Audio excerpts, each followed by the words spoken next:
Welcome friends in the present video of chapter number 3. In previous videos we had already discussed about Kirchhoff's second law.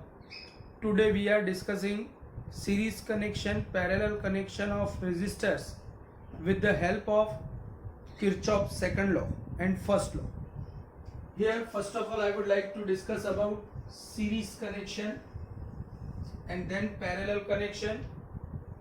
After that we will discuss very important application which is named as Wheatstone bridge.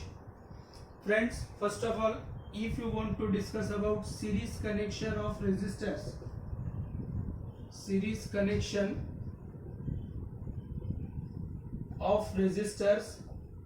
how we can discuss it, just try to understand.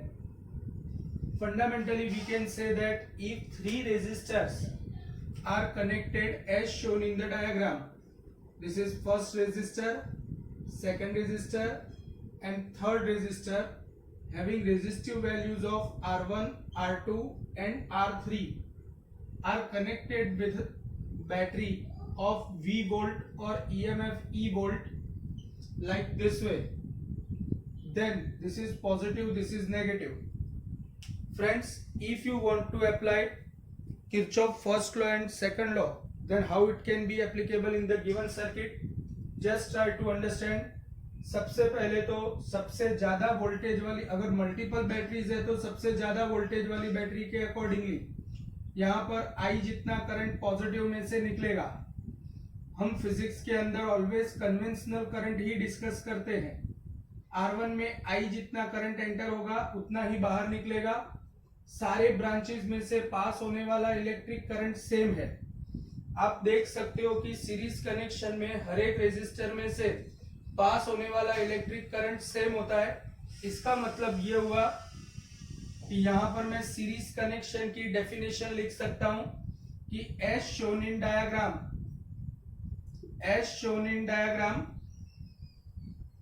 if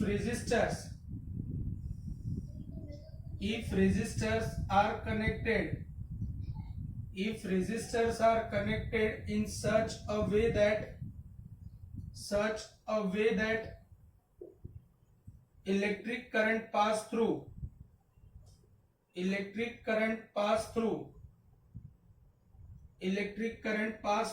each component. आप देख सकते हो कि battery में से भी I current pass हो रहा है, हर एक रेजिस्टर में से I करंट पास हो रहा है. तो as shown in diagram, if resistors are connected in such a way that electric current pass through each component is same. खास याद रखो कि सीरीज कनेक्शन में हर एक कंपोनेंट में से पास होने वाला करंट सेम होता है. Then such connection is said to be series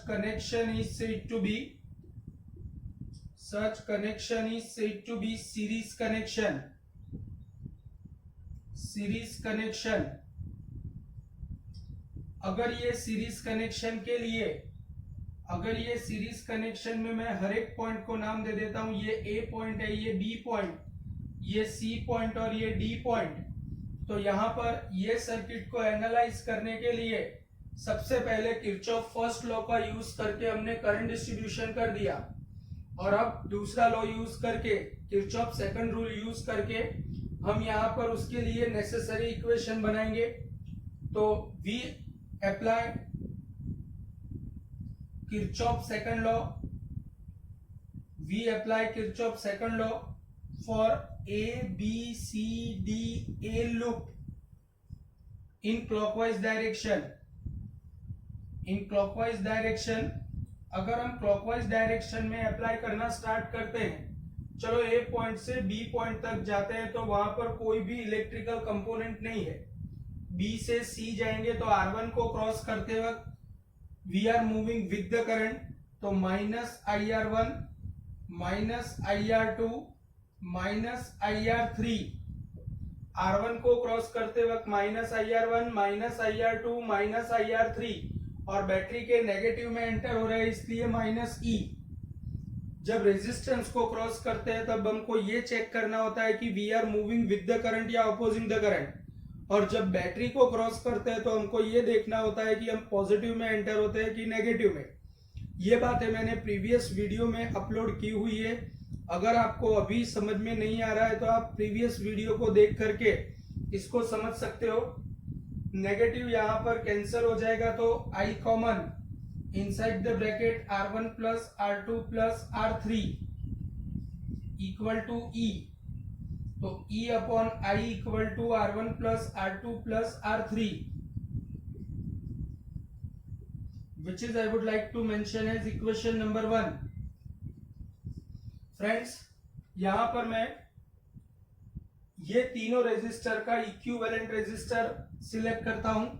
अगर मैं यहां पर इक्विवेलेंट रेजिस्टर लेता हूं तो कंसीडर करो कि ये तीनों रेजिस्टर का इक्विवेलेंट रेजिस्टेंस है R इक्विवेलेंट, बैटरी का पॉजिटिव नेगेटिव। अगर ये इक्विवेलेंट रेजिस्टेंस है, ये इक्विवेलेंट बैटरी है, तो सर्किट में से पास होने वाला करंट भी सेम होगा I जितना। तो according to Ohm's law for equivalent resistance we can say that E equal to IR equivalent. अगर मैं ये दोनों इक्वेशन को कंपेयर कर देता हूं, E equal to I into R1 plus R2 plus R3 and E equal to IR equivalent, then we can say that from equation 1 and 2, from equation 1 and 2, R equivalent is equal to R1 plus R2 plus R3.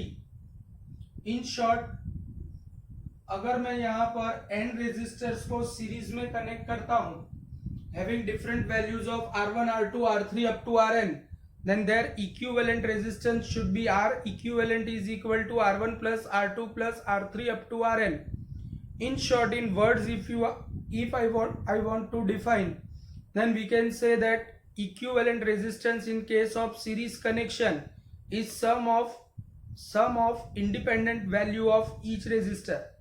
हर एक resistor की independent value का addition करो तो आपको total resistance मिलता है। इसकी practical application करने के लिए हम ऐसा बोल सकते हैं कि अगर मेरे पास 3 रेजिस्टर्स है जिनकी respective values 2 ohm, 3 ohm and 5 ohm है, तो यहां पर अगर मुझे इक्विवेलेंट रेजिस्टेंस चाहिए तो इक्विवेलेंट रेजिस्टेंस फाइंड करने के लिए total equivalent resistance is simply addition of each independent value of resistor, मतलब 2 plus 3 plus 5 that will become 10 ohm. तो कहने का मतलब इतना ही है कि in case of series connection of resistors the resultant value of resistance is greater than the highest value of independent resistor। ये बात भी खास याद रखना कि सबसे बड़ी वैल्यू वाले रेजिस्टेंस से भी इक्विवेलेंट रेजिस्टेंस की वैल्यू ऑलवेज ज्यादा होती है। So this is about series connection of 3 resistors. Similarly I would like to explain parallel connection of resistors. Similarly, I would like to discuss about parallel connection of 3 resistors।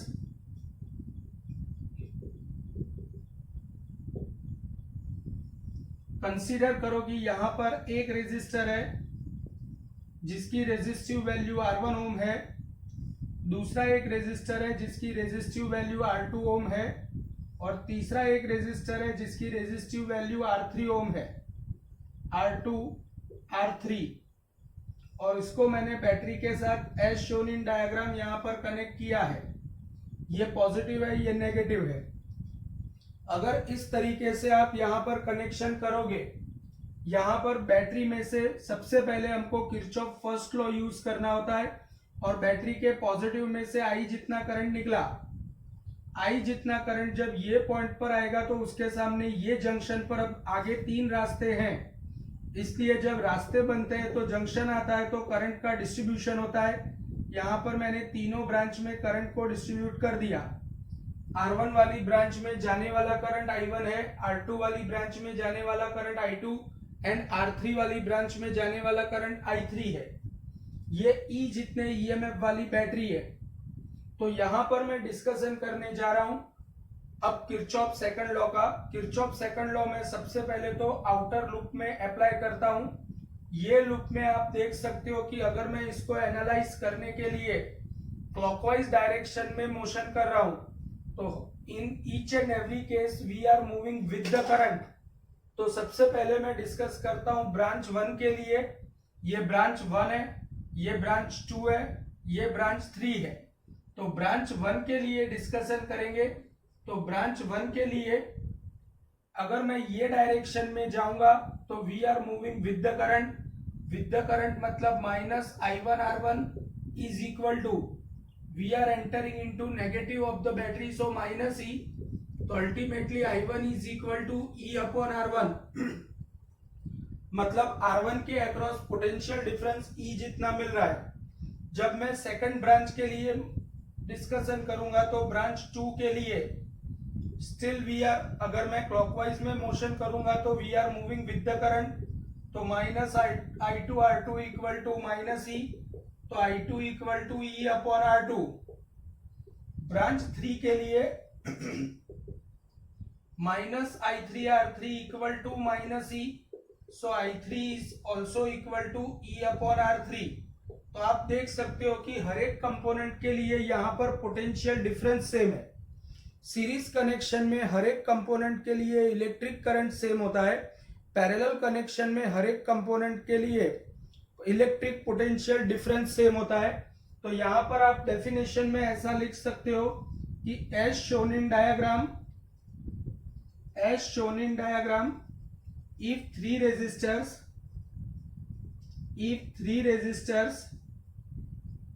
are connected,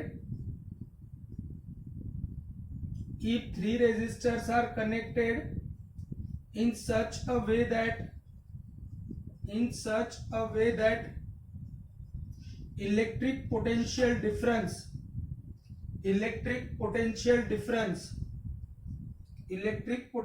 difference across each conductor or each component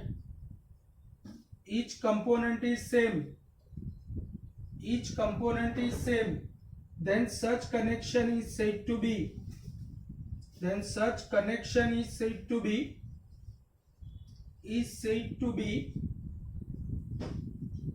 parallel connection of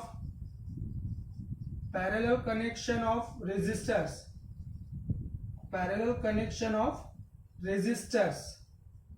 friends, यहां पर according to Kirchhoff first law I जितना current आ रहा है जो distribute होके I1, I2, I3 में convert होता है, इसका मतलब ये हुआ कि according to Kirchhoff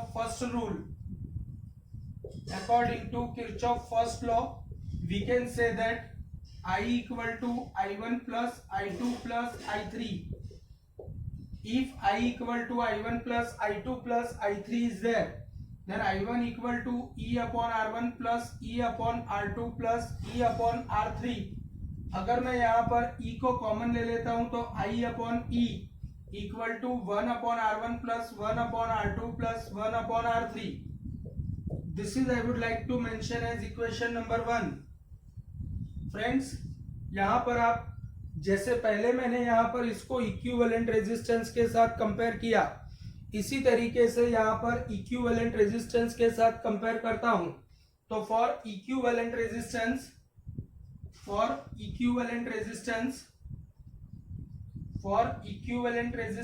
you all very well know that E equal to IR equivalent।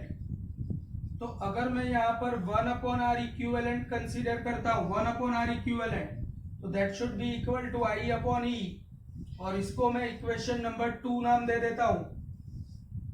तो इक्वेशन 1 और 2 को कंपेयर करोगे तो 1 upon R equivalent is equal to 1 upon R1 plus 1 upon R2 plus 1 upon R3। 1 upon R equivalent is equal to 1 upon R1 plus 1 upon R2 plus 1 upon R3। In short, in case of parallel connection, the equivalent resistance, the inverse of equivalent resistance is always equal to sum of inverse of independent resistances. हर एक resistance के inverse का addition करोगे तो आपको total equivalent resistance का inverse मिलेगा. तो friends, this is the fundamental of series connection and parallel connection. जब भी आपको कोई भी जगह पर सीरीज कनेक्शन या पैरेलल कनेक्शन मिलता है तो आप ये फंडामेंटल फॉर्मूला का यूज करके सर्किट को एनालाइज कर सकते हो. फ्रेंड्स, सीरीज कनेक्शन और पैरेलल कनेक्शन डिस्कशन करने के बाद अब मैं डिस्कस करने जा रहा हूं एक बहुत ही important application, Wheatstone bridge. Friends, Wheatstone bridge was discovered by scientist named as Charles Wheatstone. To the owner of scientist, they had given the name this particular circuit as a Wheatstone bridge. Mind well, ये सिर्फ एक theory नहीं है, एक fundamental concept है. और जब भी आप सीरीज पैरेलल कनेक्शन से रिलेटेड न्यूमेरिकल सॉल्व करोगे तो आपको ये व्हिस्टन ब्रिज की एप्लीकेशन को हर बार याद रखना जरूरी होता है. फ्रेंड्स, व्हिस्टन ब्रिज सर्किट कैसा होता है? तो fundamentally you can say that अगर मैं 4 रेजिस्टर्स में एक रेजिस्टर को P नाम देता हूं, दूसरे को Q नाम देता हूं, तीसरे को R नाम देता हूं और चौथे को S नाम देता हूं और उनको as shown in diagram close loop में कनेक्ट करता हूं. ये 4 रेजिस्टर्स है P, Q, R, S. यहां पर मैं चारों पॉइंट को नाम दे देता हूं. ये A जंक्शन है, ये B जंक्शन है, ये C जंक्शन है और ये D जंक्शन है. इस तरीके से मैं चारों जंक्शन को नाम दे दिया A, B, C, D. यहां पर एक डिवाइस कनेक्ट करता हूं. ये डिवाइस का नाम है गैल्वेनोमीटर और यहां पर एक बैटरी अटैच कर देता हूं. ये बैटरी का EMF कंसीडर करो कि E वोल्ट जितना है. अगर ये बैटरी का EMF E वोल्ट जितना है तो this kind of arrangement is said to be Wheatstone bridge. Wheatstone bridge की प्रैक्टिकल एप्लीकेशन भी है जो आपको प्रैक्टिकल एग्जाम में अटेंड करनी होती है. यहां पर कंसीडर करो कि ये जो सर्किट है इसमें हर एक 2 जंक्शन के बीच में ब्रिज जैसा अरेंजमेंट है. A और B के बीच में P का ब्रिज है, B और C के बीच में Q ब्रिज है, B और D के बीच में गैल्वेनोमीटर का ब्रिज है. तो this kind of arrangement is said to be Wheatstone bridge. Develop किया था चार्ल्स व्हिस्टन ने. फ्रेंड्स, यहां पर मेरी बात ध्यान से समझो. हमको पता है कि conventional current is always flowing from higher potential to lower potential. लेकिन अगर B पॉइंट और D पॉइंट का पोटेंशियल अगर सेम होगा, अगर B पॉइंट और D पॉइंट का पोटेंशियल सेम होगा तो गैल्वेनोमीटर वाली ब्रांच में से करंट पास नहीं होता है. And this particular condition is said to be balanced condition of Wheatstone bridge. Again, I would like to repeat, when potential, electric potential at B point and D point, B point and D point is equal, then no electric current will flow through galvanometer branch.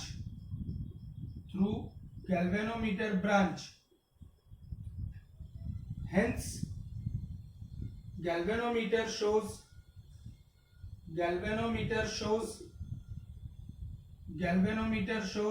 null deflection, which is said to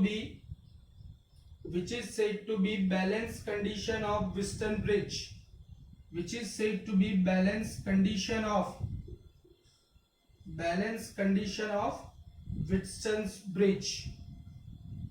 Wheatstone's bridge.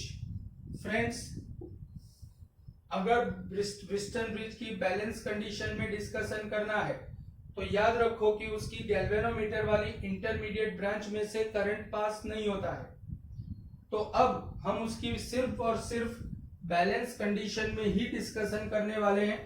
इसका मतलब ये हुआ कि हर बार की तरह पहले तो आई जितना करंट बैटरी के पॉजिटिव में से निकला, जब वो ये ए पॉइंट पर आया तो दो रास्ते हैं, दोनों रास्तों पर उसका डिस्ट्रीब्यूशन हुआ। ये ब्रांच में कंसीडर करो कि I1 करंट गया है, तो ये ब्रांच में I2 करंट जाएगा।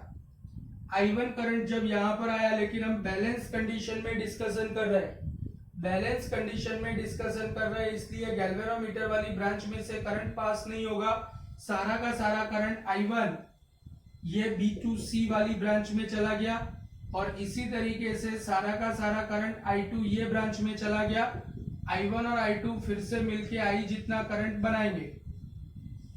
अब क्या होगा, करंट का डिस्ट्रीब्यूशन करने के बाद हमको किरचॉफ सेकंड रूल को यूज करना होता है। किरचॉफ सेकंड रूल को यूज करने के लिए हमको कोई भी लूप सिलेक्ट करना पड़ेगा। चलो फ्रेंड्स, यहाँ पर कोई भी लूप की तरह मैं यहाँ पर सबसे पहले A B D A close loop select करता हूं और इसको क्लॉकवाइज डायरेक्शन में एनालाइज करता हूं। According to Kirchhoff apply Kirchhoff second law, apply Kirchhoff second law for A B D A path in clockwise direction. चलो A B D A loop के लिए अगर मैं क्लॉकवाइज डायरेक्शन में किरचॉफ सेकंड लॉ अप्लाई करता हूं, तो A से बी जाएंगे तो we are moving with the current मतलब माइनस PI1। गैल्वेनोमीटर वाली ब्रांच में से कोई भी करंट पास नहीं हो रहा है, इसलिए कुछ भी नहीं। D2A जाएंगे तो we are opposing the current, so plus RI2, और ये ब्रांच में कोई भी बैटरी नहीं थी इसलिए 0, तो ultimately that will be RI2 equal to PI1। So I2 upon I1 is equal to P upon R. I2 upon I1 is equal to P upon R. Similarly, we apply Kirchhoff's second law for B, C, D, B path in clockwise direction.